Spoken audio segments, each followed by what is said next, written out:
Voilà, j'ai été interrompu tout à l'heure là, parce qu'il y avait tellement de bousculade, hein. Je suis en train de marcher. Et donc j'espère pouvoir avancer un peu dans mes réflexions. Et comme je le pensais, je le disais, quand on parle de l'homme providentiel ou la providence divine, de la personne virtuelle, imaginaire qui est parmi nous, mais qui est une réalité, comme mon père souvent m'interrogeait, je peux le dire comme ça indirectement, par le tableau qui était au salon. Et si l'homme était Dieu, vous parlez de cette personne providentielle, et que veut dire Dieu pour moi? Dieu, comme je l'ai dit tout à l'heure, selon la pensée de ce que je voudrais me limiter à ça, Dieu ne parle pas parce qu'il est la parole. La parole est issue selon Babel d'un élément de contradiction voulu par Dieu pour, n'est-ce pas, apporter la correction à une certaine anomalie. Donc Dieu ne parle pas les langues créées parce que la création est faite pour répondre à un besoin et chaque élément issu de la parole est un ensemble de vocables qui expriment une idée, une pensée. Et donc Dieu s'exprime, se définit en termes d'incarnation.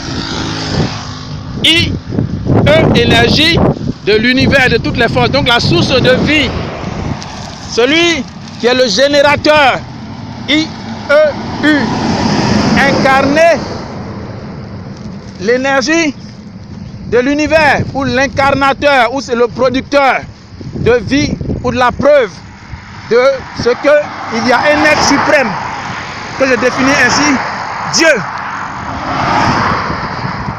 Alors, si Dieu est l'homme providentiel, le bon samaritain, selon Jésus, selon l'objectif de ma pensée sur ce point, bon samaritain, en contraste, bien avant d'arriver avec le contraste,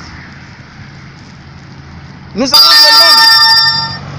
l'homme providentiel, man, ou créé par Dieu pour définir la providence, man, qui est en référence avec le pourvoyeur, le pourvoiement. En d'autres termes, en anglais, vous voudrait dire l'argent, ou celui qui pourvoit, le programmateur, le décideur, parce que cela répond à tout, le pouvoir. Man, la pourvoyance, le pourvoyeur, le pourvoiement, le décideur, le programmateur, le commandant, le chef. Man, c'est celui qui, le pourvoyeur aux besoins.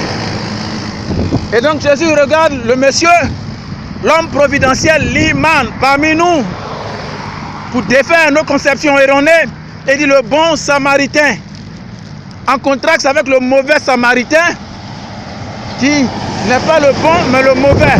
Le mauvais égale à mal. Donc le mal incarné, ce qui signifie le mal in, dans le mal. Dans le mal intelligence, dans le mal conception, dans le mal décision, dans le mal, tout ce qui va avec, donc in mal, malin, mal in ou bad incorporation. Donc le mal incorporé, en contraste avec Dieu, si la non-divinité, le contraire de Dieu est le mal, puisque Dieu est le bien, donc le non-bien est égal à mal.